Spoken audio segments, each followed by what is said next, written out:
काँग्रेस नगर येथील माजी राष्ट्रपती प्रतिभाताई पाटील यांच्या निवासस्थान ते राहुल नगर डॉक्टर बाबासाहेब आंबेडकर प्रवेशद्वारासोबतच गजानन नगर अंजली किराणा दुकानपर्यंत रस्त्यावर ठिकठिकाणी खड्डे पडले आहेत। अनेक महिन्यापासून या मार्गावर खड्डे पडल्याने रस्त्याने ये-जा करणारे विद्यार्थीसह वृद्ध नागरिकांना त्रास होत आहे। खड्ड्यामुळे अनेक वेळा अपघाताच्या घटना सुद्धा घडल्या आहेत। याच खड्ड्यामुळे मोठा अपघात घडण्याची सुद्धा शक्यता नाकारता येत नसल्याने भीम ब्रिगेड संघटना अध्यक्ष राजेश वानखडे यांच्या नेतृत्वात पदाधिकारी वतीने 2 डिसेंबर रोजी मनपा आयुक्त सौम्या शर्मा यांना निवेदन सादर केले। पडलेल्या खड्ड्याची डागडुजी करण्यात यावे अशी मागणी यावेळी निवेदनातून करण्यात आली। मार्गावर अपघात घडल्यास मनपासह सार्वजनिक बांधकाम विभाग जबाबदार राहणार असल्याचा इशारा यावेळी देण्यात आला। सर्वांना क्रांतिकारी जय भीम जय शिवराय।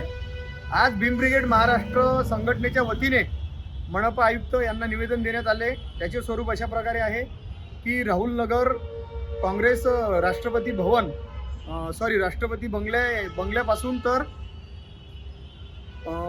अमरसिंगजी ठाकूर, कैलाससिंगजी ठाकूर, अनिलजी लोनारे, त्याच्यानंतर पुलसे साहेब, त्याच्यानंतर त्या ठिकाणीहून तो जो राहुल गेटच्या अंदरून जो रस्ता जातो तो रोड पूर्ण अतिशय खराब झालेला आहे। पूर्ण गड्डे पडलेले आहेत। त्या रस्त्यावर मस्जिद आहे, मंदिर आहे, बौद्ध विहार आहेत आणि मदरसासुद्धा आहेत। त्या ठिकाणाहून दोन्ही साईडनं पूर्ण स्लम एरिया येते। बिच्छुटेकडी, राहुल नगर, या ठिकाणी चपरासीपुरा, काँग्रेस नगर आणि समोर विद्यापीठ येते। विद्यापीठला तो रस्ता क्रॉस करून विद्यापीठ जातो, डेंटल कॉलेज येतो। अशा माध्यमातून जे मदरसामध्ये मुलं जातात, जे शाळेत मुलं जातात, जे रात्रीचे ट्युशनला मुलं जातात, त्या रस्त्यावरून जाताना लहान मुलं सायकलनं आणि गाडीने पडत आहे, त्यांचा अपघात होत आहे, त्यांना इजा होत आहे। त्यामुळे राष्ट्रपती बंगल्यापासून तर अंजली साडी सेंटरपर्यंत डॉक्टर बाबासाहेब आंबेडकर वाचनालयापर्यंत हा रोड पूर्ण पॅचेस देण्यात यावे करिता आम्ही आयुक्त मॅडमना आज भीम ब्रिगेड महाराष्ट्र संघटनेच्या वतीने निवेदन देण्यात आले आहे आणि तो रस्ता तात्काळ त्याचे गड्डे बुजवावे।